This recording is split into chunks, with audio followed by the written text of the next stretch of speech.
Ah, vous voilà, ça tombe bien. Aujourd'hui, on va parler de sécurité et plus précisément de dashcam. Allez, go!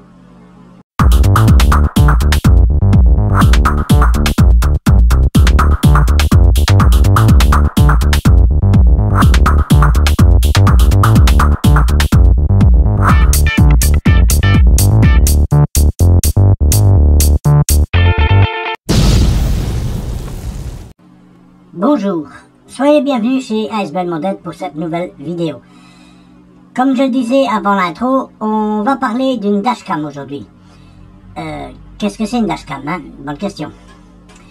Bien, c'est une petite caméra embarquée à bord de votre véhicule, généralement votre voiture.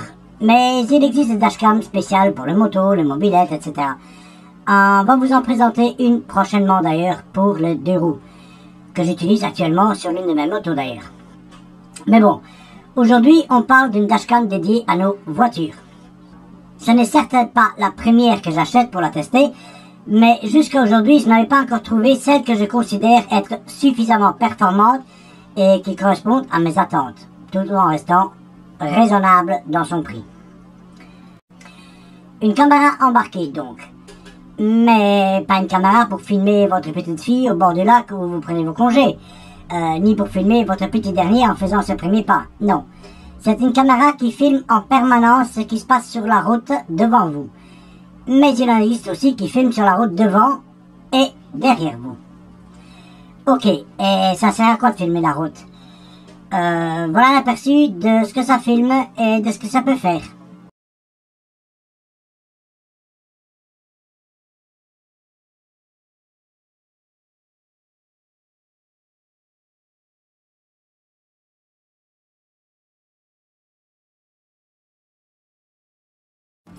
Donc, en temps normal, elle ne sert à rien, sauf en cas d'accident. Oui, une dashcam peut vous aider lors d'un accrochage à prouver qui est en droit et forcément donc qui est en tort. Prouver par un enregistrement vidéo que l'autre conducteur vous a coupé la route par exemple est de plus en plus accepté par les assurances et les tribunaux. En cas de délit de fuite d'un conducteur peu scrupuleux, l'enregistrement va vous donner des indications importantes. Marque et type de la voiture impliquée, et si la définition est valable, peut-être même le numéro de plaque. Ce qui est tout à fait le cas de cette dashcam. La vidéo est nette et tous les détails apparaissent sans aucun problème. Et en zoomant sur une partie d'image, on peut en voir tous les détails, donc y compris une plaque d'immatriculation. Donc, déjà une bonne fonctionnalité, mais pas que. En cas d'accident sur la route, une bonne dashcam va verrouiller l'enregistrement. C'est-à-dire qu'elle va sauvegarder l'enregistrement en cours. Le mettre à l'abri donc pour éviter qu'elle ne réenregistre sur cet enregistrement. Autre chose à vérifier lors de l'achat d'une dashcam est la fonctionnalité parking. Qu'est-ce que ça va être? C'est une fonction qui réagit à la présence de mouvements autour de votre voiture. En cas de détection, la dashcam va se remettre enregistrée. Très utile en cas de vol dans votre voiture. En fait, des fonctionnalités dans les dashcams, il y en a pas mal. Certaines plus utiles que d'autres. Là, c'est à vous de voir. Pour ma part, ce que j'ai recherché, c'était une dashcam avec une définition suffisante pour voir ce qu'elle enregistre réellement. Oui, ne riez pas, mais c'est une triste réalité. Sur la boîte, on vous marque HD en définition, alors qu'en réalité, certaines caméras filment moins bien qu'un GSM datant d'il y a 10 ans. Donc vous ne voyez strictement rien. Et dans ce cas, pour exploiter les images enregistrées, vous pouvez y aller.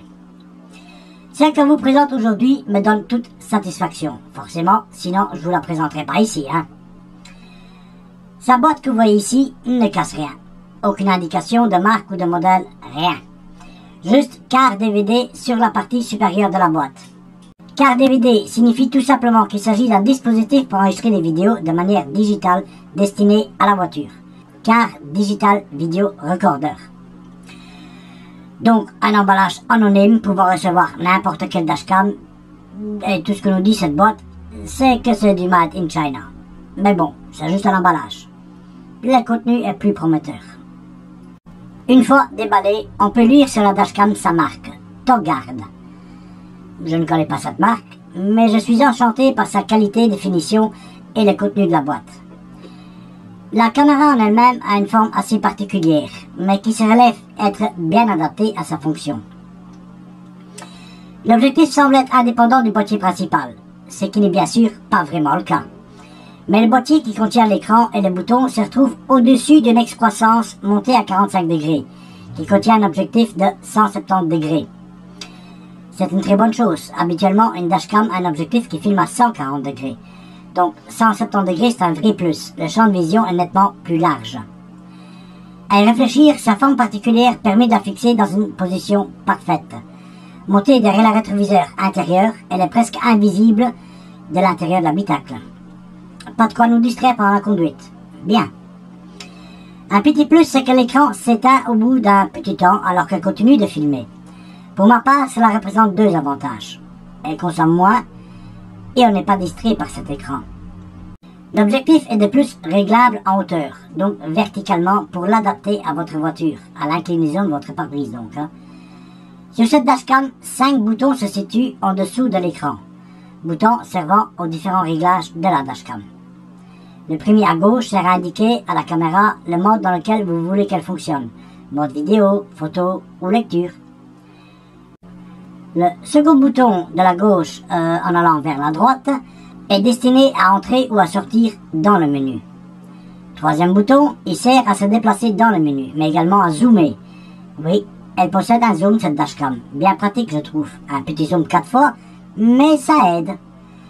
Quatrième bouton, également destiné au déplacement dans le menu, mais aussi pour activer ou désactiver le mode Wi-Fi de cette dashcam. On y revient juste après.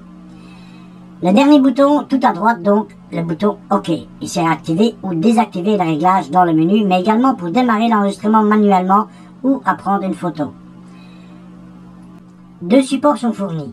L'un plat et fin, l'autre incliné et bien plus épais. Ils se montent à l'arrière de la caméra et servent à lui donner la bonne inclinaison en fonction de votre pare-brise, en plus du réglage possible sur l'objectif. Sur le côté gauche de la dashcam, vous trouverez la fente pour y insérer une carte micro SD jusqu'à 32 gigaoctets, largement suffisant donc.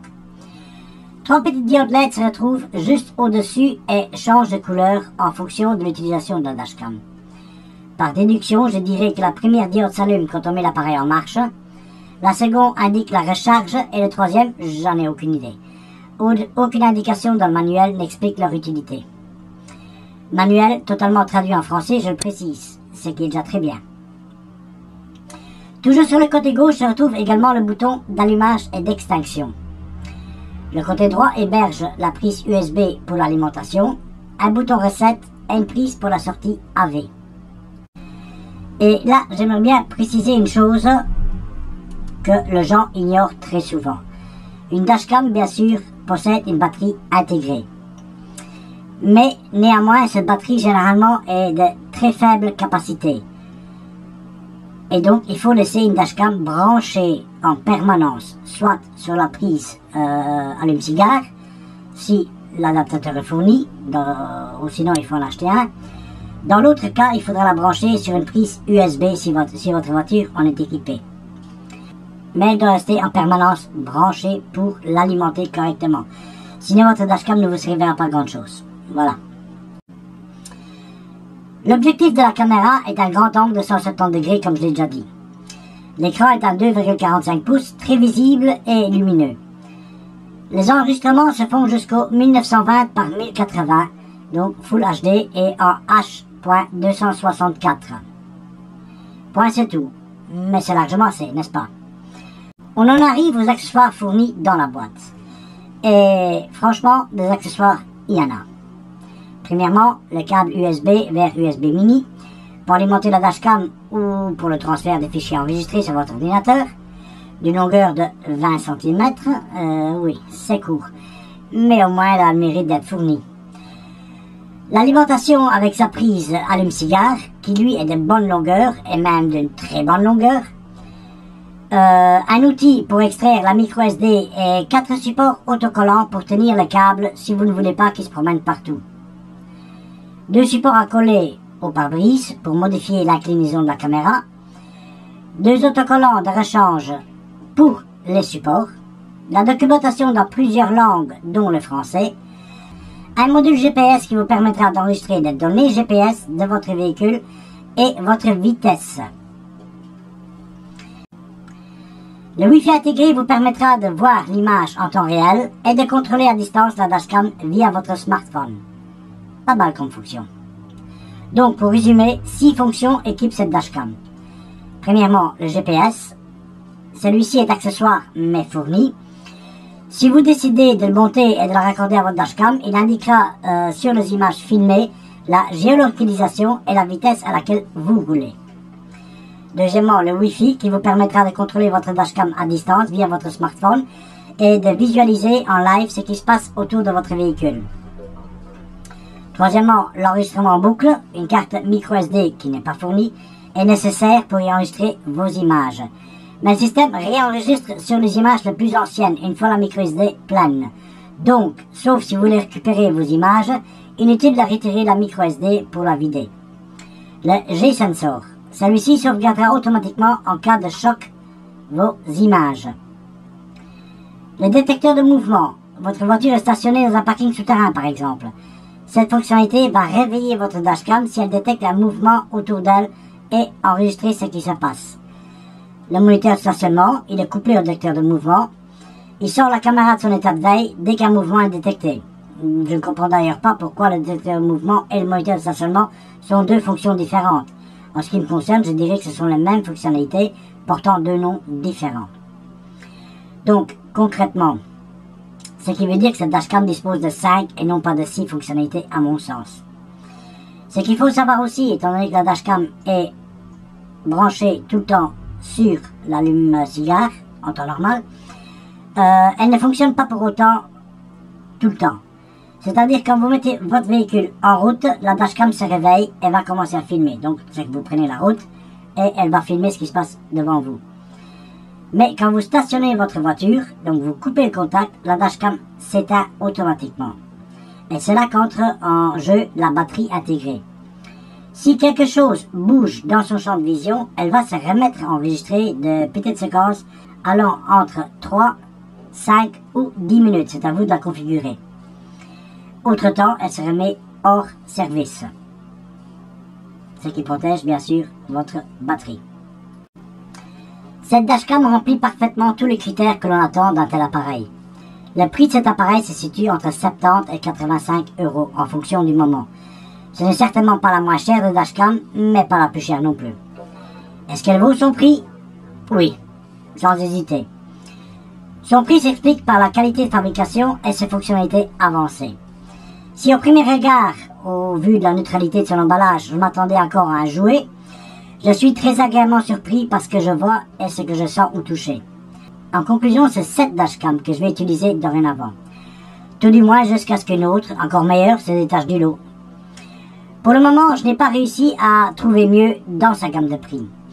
Elle n'est certes pas bon marché, mais pour en avoir essayé une bonne dizaine, je peux vous dire que l'IMAC n'existe pas. D'un autre côté, elle offre des fonctionnalités et des services dignes d'autres appareils atteignant plusieurs centaines d'euros. Je vous assure, je n'exagère pas, j'ai testé une dashcam de plus de 500 €. Et bien que son résultat était tout à fait parfait, elle n'apportait rien de plus que cette Togart à moins de 100 €. Enfin, quand je dis rien, c'est que l'autre dashcam avait un double objectif intégré, un objectif avant et un autre arrière, et qu'elle filmait en 4K. Ok, mais on n'est pas en train de filmer un film pour Hollywood, donc le 4K, hein. Pour ce qui est de filmer à l'avant et à l'arrière, acheter deux Togart me reviendrait toujours moins cher qu'une seule et même dashcam. Donc pour ma part, cette Togart est la meilleure dashcam que j'ai pu tester. De plus, ce que je reproche aux dashcams ayant deux objectifs à l'intérieur, un pour l'avant, un pour l'arrière, eh bien, c'est qu'elles filment tous les deux au départ de votre pare-brise avant. Pour ma part, je me fous un peu de savoir ce qui se passe à l'intérieur de la voiture quand elle est stationnée. Ou même quand je roule. Ce qui m'intéresse, c'est de filmer ce qui se passe à l'extérieur. Donc, une caméra déportée extérieure aurait été plus intelligent. Ce que je pense, tout du moins. Ça, c'est mon avis à moi. Oui, vous allez me dire qu'il existe des centaines de différents modèles et de marques et qu'on ne nous a pas tous testés. C'est exact. Certes, mais n'oubliez pas que nous ne sommes pas sponsorisés. Et que de tester ne fût-ce qu'un tout petit échantillon comme nous l'avons fait, nous coûte vite plusieurs centaines d'euros et même 1 millier d'euros. N'oubliez pas que nous achetons nos appareils anonymement et à nos frais. Je pense donc avoir fait un tour raisonnable en choisissant le dashcam dont le prix s'est allé entre 15 et un peu moins de 600 €. Ça fait un beau budget quand même pour tester quelques caméras embarquées. Surtout qu'au final, on en retient une seule. Bon, dans ce cas-ci, je vais peut-être dire deux, puisque bon, la caméra à 600 €, on va la garder quand même. Vu ce prix-là, on va l'utiliser, je vous le garantis. Mais toutes les autres caméras ne nous ayant pas donné vraiment satisfaction. Mais je crois qu'elles vont finir à la poubelle, tout simplement, parce qu'elles sont vraiment inutilisables. Donc, pour conclure, je vous dirai juste à quoi faire attention si vous voulez choisir une dashcam autre que celle présente ici. Regardez bien à la résolution de l'image, et une qualité de 1920 par 1080 est de nos jours indispensable pour avoir suffisamment de détails à l'écran. La vitesse d'enregistrement doit être supérieure à 25 images par seconde. L'angle de vue doit être au minimum de 140 degrés pour couvrir toute la route devant vous. La vision de nuit est indispensable. Si vous arrive de rouler la nuit, bah oui, filmer dans le noir, c'est pas l'idéal sans vision nocturne. La fonction GPS, elle n'est pas indispensable, mais pourra s'avérer très utile lors d'un accident. L'accéléromètre ou le G-sensor, également très utile, mais pas indispensable. En fait, accéléromètre et G-sensor sont la même fonction, portant deux noms différents. Et là aussi, ça peut être utile en cas d'accident. Le mode parking, pour la surveillance de votre voiture lorsqu'elle est garée. C'est pratique. Pour le reste des fonctions disponibles, à vous de voir si elles vous seront utiles ou pas. Pour le cas de cette Hogarth, elle est équipée de toutes les fonctions et même plus encore. Et qui peut le plus, peut le moins, bien sûr. Donc, je valide à 100% sans aucune crainte. Je l'ai utilisé pendant un bon moment et j'en suis archi content. Bon, on va s'arrêter là pour aujourd'hui. J'aimerais avoir votre opinion et votre avis sur ce test. Bien sûr, cette caméra figurera prochainement dans notre boutique. Boutique que nous cherchons toujours à mettre au point. D'ailleurs, si quelqu'un peut nous donner un petit coup de main pour tout ça, ce serait pas mal. Merci.